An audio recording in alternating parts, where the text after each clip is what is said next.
Je suis Denis Mertlen, sociologue, professeur de sociologie à l'Université Paris 3 et je travaille à l'Institut des hautes études de l'Amérique latine. Je viens moi-même de l'Amérique du Sud et j'ai pu accéder à l'université en France et en Argentine grâce à l'existence notamment d'une éducation libre, laïque et gratuite. Et la gratuité de l'éducation est une condition de l'espace de liberté que l'école jusqu'à l'université rendent possible. Mais ce n'est pas pour des raisons personnelles, ni même par le fait que j'enseigne très fréquemment ou quotidiennement à des étudiants latino-américains venant en France ou à des étudiants français allant en Amérique latine, mais pour des raisons fondamentalement politiques. La gratuité de l'enseignement et de la recherche universitaire rend possible l'existence d'un espace de réflexion pour lequel l'accès n'est pas conditionné à l'argent dont on dispose. Et cette gratuité de l'enseignement permet à l'université de prétendre à l'universalité. Et cette prétention de l'université à l'universalité doit être radicale et ne doit pas être conditionnée par aucune sorte de quota fondé sur aucun principe que ce soit. Rendre l'accès à l'université payant risque de tuer cet espace et de transformer en une toute autre chose.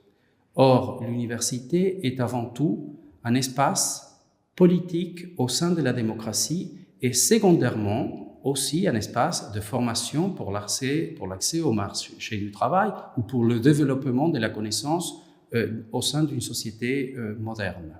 Et ces deux autres facteurs sont tout aussi importants.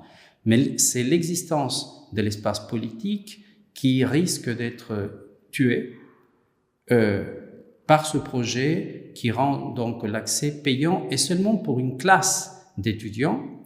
Ainsi, si ce projet prospère, il menace radicalement donc cet esprit de l'université universelle parce que il va créer des classes de membres de l'université, des étudiants riches et ceux qui ne le sont pas et qui devront faire preuve de pauvreté pour pouvoir y avoir accès, des étudiants étrangers en provenance de l'espace européen et en provenance d'autres espaces géopolitiques, etc. Je crois donc que nous devons nous opposer à ce projet pour des raisons tout à fait politiques et fondamentales. Ce gouvernement met en avant une logique comptable pour justifier cette prise de ressources pour une université qui serait en crise.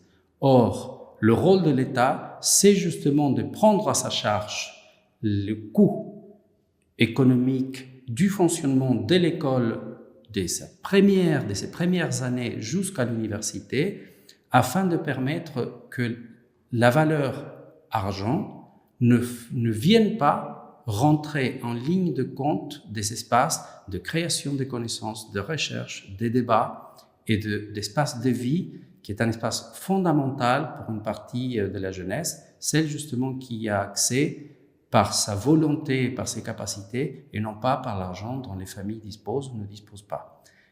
Ce critère économique doit être absolument exclu de tout critère permettant d'accéder ou de ne pas accéder à l'université pour permettre justement à l'intelligence de se déployer à l'extérieur de l'espace de l'argent. Ce sont deux espaces qui sont définis par l'université comme étant séparés, et c'est très bien ainsi.